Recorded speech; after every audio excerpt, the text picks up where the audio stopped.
Thank you, Mr. President. I take this time to continue the discussion as to the tragedy that occurred on June 12th in Orlando, Florida. The shooting occurred at a popular LGBT club, Pulse.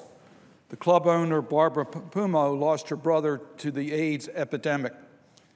The club was named to remember a Pulse that faded from this world far too early.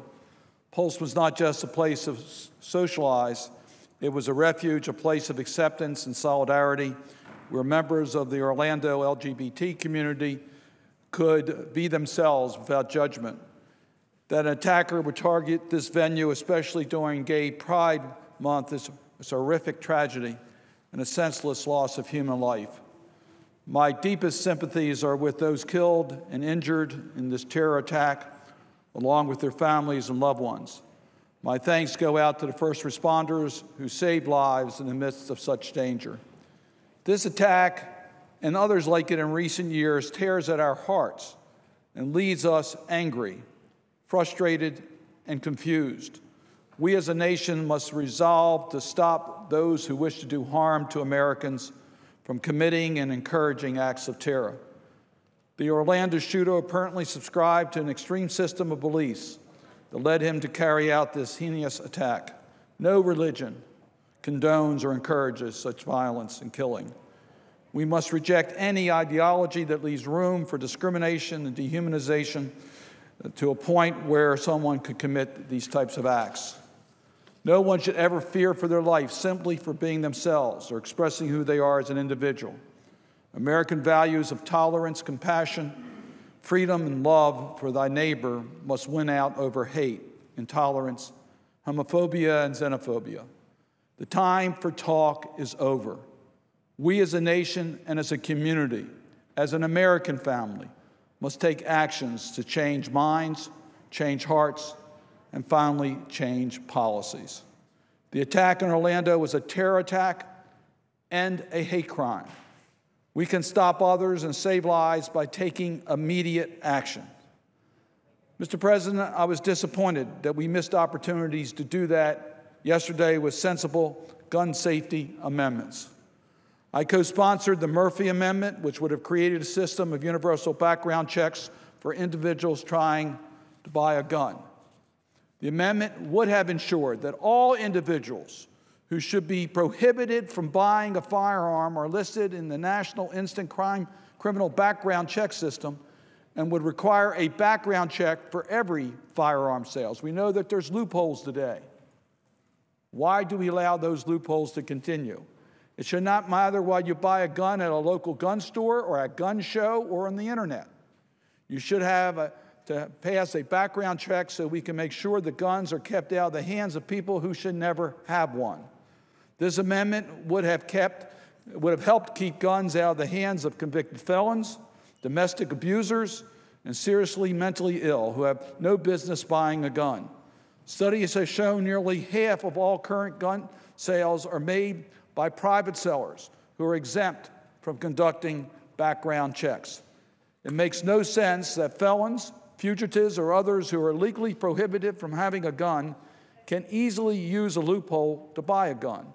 Once again, the use of a universal background check will have no impact on the legitimate needs of people who are entitled to have a weapon. But universal background checks could and would help us keep our communities safe by helping us keep weapons out of the hands of our criminals and those who have serious mental illness or domestic abusers. We need to stop their ability to easily be able to obtain a weapon. Universal background checks are strongly supported by the American people. Most background checks can be completed very quickly and do not inconvenience a purchaser at all. To my colleagues who have reservations about this legislation, let me just cite the Heller decision. In June 2008, the Supreme Court decided the case of District of Columbia versus Heller. The court held that the Second Amendment protects an individual right to bear arms rather than a collective right to possess a firearm.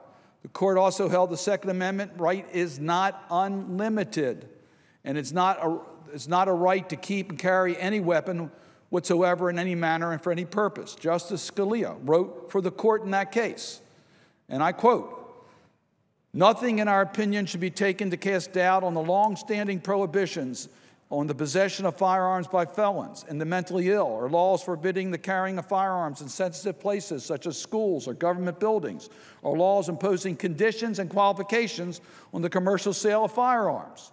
That was Justice Scalia for the court. Justice Scalia recognized Congress's right to make sure those who are not qualified to own a firearm do not get that firearm. We have an obligation to make sure that background checks are effective, so to keep out of the hands of criminals and those who have serious mental illness the opportunity to easily be able to obtain a firearm. The legislation pending before us in the Senate is fully consistent with the Heller decision. That amendment would have been fully consistent with the Heller decision and Justice Scalia's opinion. I know we can protect innocent Americans while still protecting the constitutional rights of legitimate hunters and existing gun owners. We should take that action on behalf of the American people. Mr. President, there was a second amendment that I co-sponsored that unfortunately was rejected yesterday, the Feinstein Amendment, that would close the terror gap. If you're not safe enough to fly on an airplane, you shouldn't be able to buy a gun. The Feinstein Amendment would give the Attorney General the authority to block the sale of guns to known or suspected terrorists if the Attorney General has reasonable belief that the weapons would be used in connection with terrorism. The amendment would have ensured that anyone who had been subject to a federal terrorism investigation in the past 5 years would have been automatically flagged with the existing background check system for further review by the Department of Justice. Note that this amendment, being included on a terrorist watch list, is not by itself a sufficient justification to deny a person the right to buy a firearm. The Attorney General may deny that weapon transfer only if she determines that the purchaser represents a threat to public safety based on a reasonable suspicion that the purchaser is engaged or has engaged in conduct related to terrorism. So there's a standard there. A recent GAO report concluded that approximately 90% of the individuals who were known or suspected terrorists were able to pass background gun checks. This amendment would have closed this loophole and would reduce the risk of a terrorist being able to acquire legally a firearm. Under current law, individuals who are known or suspected terrorists and do not fall into one of the 9 prohibited purchaser categories can legally purchase a weapon. While the FBI is notified when individuals on the terrorist watch list apply for a background check through the National Instant Criminal Background Check System, it does not have the authority to block the sale. The Feinstein Amendment contains remedial procedures so that an individual is given the reason for denial, the right to correct the record, and the right to bring action to challenge the denial. In other words, there's due process. What's due process in the Feinstein Amendment? So I was disappointed that the 2 amendment chances that we had yesterday were not approved by the Senate. I think both would have helped in making our community safer. Congress has an obligation to act here. Mr. President, as I've indicated before, we need to act. Inaction is not an option. The President of the United States has already acted to the extent he is permitted using his executive authority. Many of our states have acted as well, including my own state of Maryland.